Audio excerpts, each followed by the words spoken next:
बिना माँ बाप के पली बड़ी कुमारी के अंकल ने आज उसे बताया कि उन्होंने उसका रिश्ता एक बहुत बड़े घराने में जमींदार के छोटे बेटे से तय कर दिया है। पर उसका भाई ये बात सुनकर खुश नहीं था कि उसकी सहमति के बिना उन्होंने उसकी बहन का रिश्ता तय कर दिया। और वो कुमारी को बताता है कि उसने जमींदार के छोटे बेटे ध्रुवन के बारे में सुना है कि उसकी मानसिक हालत ठीक नहीं है। उनका पूरा कारोबार उसका बड़ा भाई अच्युतन और उसके अंकल चलाते हैं। ध्रुवन तो घर में बस नौकरों जैसा है। लेकिन कुमारी ये जानकर भी शादी के लिए तैयार थी, क्योंकि उसे बचपन से ही उसके माँ बाप के मरने के बाद उसके अंकल ने ही संभाला था और अब वो अपने अंकल पर और बोझ नहीं बनना चाहती थी। और ये शादी तो बिना दहेज के हो रही थी। इस तरह कुछ ही दिनों में कुमारी की शादी ध्रुवन से हो गई और वो अपने ससुराल के लिए निकल पड़ी। लेकिन रास्ते में एक बुढ़िया ने उसे चेतावनी दी कि उसका ससुराल खतरों से भरा है और उसे एक खास मकसद से यहाँ लाया गया है। और आश्चर्य की बात ये थी कि वो कुमारी का नाम भी जानती थी। तो क्या रहस्य छिपे हैं कुमारी के ससुराल में?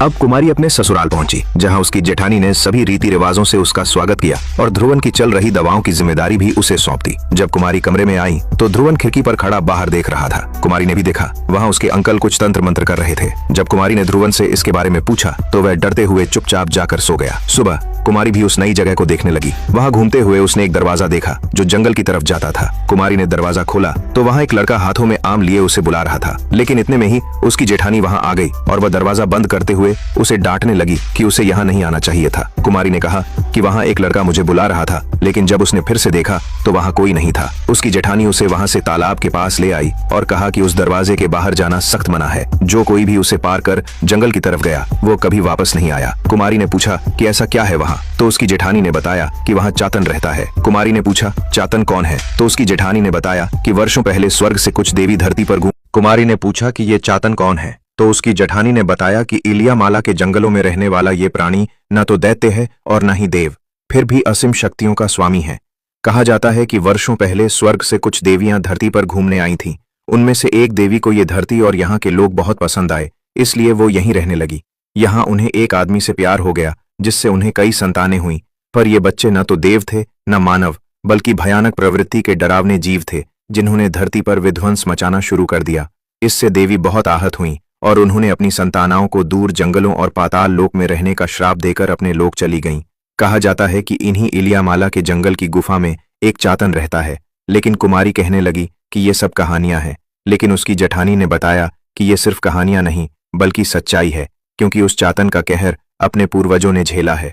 ये बात 12 पिंडियों पुरानी है, जब गांव का सरदार और काली रंगन कहानी थुप्पन को लेकर आगे बढ़ती है। जहां थुप्पन के अत्याचारों से सारे गांव के लोग परेशान थे और जंगल में रहने वाले लोगों से तो उसे खास घृणा थी। लेकिन उसकी पत्नी नागा कुट्टी ऐसी नहीं थी। वो बड़ी दयालु औरत थी जो थुप्पन से छिपकर सभी गांव वालों और जंगल वासियों को खाना खिलाती थी। उनमें एक अनाथ लड़का चौकन भी बैठा था, जिससे नागा कुट्टी पूछती है कि उसने सुना है जंगल में चातन रहता है, क्या उसे चातन से डर नहीं लगता? तो चौकन चातन का नाम सुनते ही वहाँ से भाग जाता है। लेकिन उसके जंगल से तोड़े आम वही छुट जाते हैं जिन्हें नागा कुट्टी ले जाती है। उधर चौकन जंगल की तरफ भागा हुआ नदियों तालाबों को पार करता है। पहाड़ी रास्तों से गुजरकर एक गुफा में जाकर अपना लाया हुआ खाना रख देता है, जिसे कोई आकर ले लेता है। बदले में उसे कीमती रत्न भी मिलते हैं। शायद वही चातन था। इधर शाम को जब नागा कुट्टी थुप्पन को खाना परोस रही थी तो थुप्पन उसके हाथों से जंगल के आमों की खुशबू सूंघ लेता है और वो नागा कुट्टी पर गुस्सा करने लगता है कि उसके पास जंगल के आम कहाँ से आए। फिर वो अपनी शुद्धि के लिए तालाब में नहाने जाता है, लेकिन चौकन वहाँ पहले से ही नहा रहा होता है। उसे देखकर थुप्पन आग बबूला हो जाता है। जब थुप्पन ने अपने तालाब में चौकन को नहाते देखा तो उसका गुस्सा काबू में नहीं रहा और उसने एक पत्थर उठाकर बड़ी बेरहमी से चौकन को मार डाला। चौकन रोज चातन के लिए खाना लाया करता था, इसलिए चौकन की मौत से इलियामाला का चातन क्रोधित हो गया।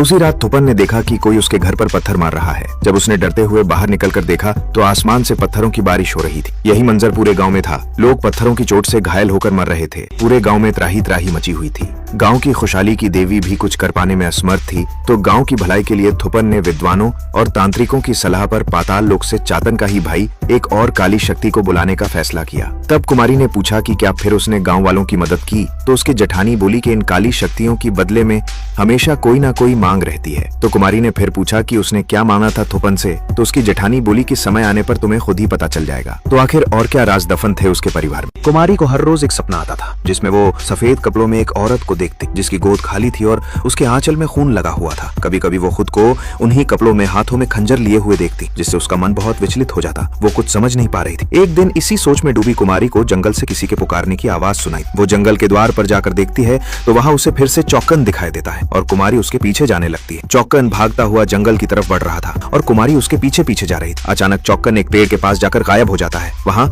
कुमारी को जंगल में रहने वाली एक आदिवासी औरत दिखाई देती है जो देखने में बहुत डरावनी थी। वो कुमारी से कहती है कि ये जंगल तुम्हें बुला रहा है। तुम्हारी कोख में एक नन्ही जान पल रही है जिसकी धड़कनों को मैं महसूस कर सकती हूँ, लेकिन उसकी जान को तुम्हारे अपनों से ही खतरा है। अगर तुम्हें अपने बच्चे की जान बचानी है तो तुम्हें इसी जंगल की शरण में आना होगा, क्योंकि इस इलियामाला जंगल का चातन ही उसकी मदद कर सकता है। उसकी बातें सुनकर कुमारी वहाँ से डरकर भागने लगी। वो औरत जोर जोर से डरावनी चीखें निकाल रही थी। इधर कुमारी की जेठानी उसे पूरे घर में ढूंढ रही थी। जब कुमारी कहीं नहीं मिली तो उसने बाहर जाकर खोजा। तभी उसने देखा कुमारी घबराते हुए जंगल की तरफ से बाहर आ रही थी और बाहर आते ही बेहोश हो गई। वैद्य ने कुमारी की जांच कर बताया कि वो मां बनने वाली है। ये खबर सुनकर सभी खुश थे। ध्रुवन के अंकल ने ध्रुवन से कहा कि अपने वंश का नया वारिस आ रहा है जो तुम्हारी किस्मत बदल सकता है। ये बात सुनकर ध्रुवन बहुत खुश हुआ। किसी दिन अंकल की लाते खाने वाला ध्रुवन जमींदार बनने का सपना देखने लगा। उसकी चाल ढाल बदल गई और वो कुमारी का अच्छे से ख्याल रखने लगा, क्योंकि वो उस खानदान के वंश को आगे बढ़ाने वाली थी। इससे ये भी तय था कि अगला जमींदार बनने का मौका ध्रुवन को ही मिलेगा, क्योंकि उसके भाई की कोई संतान नहीं थी। लेकिन कुमारी अपने हर रोज के एक ही सपने से परेशान थी।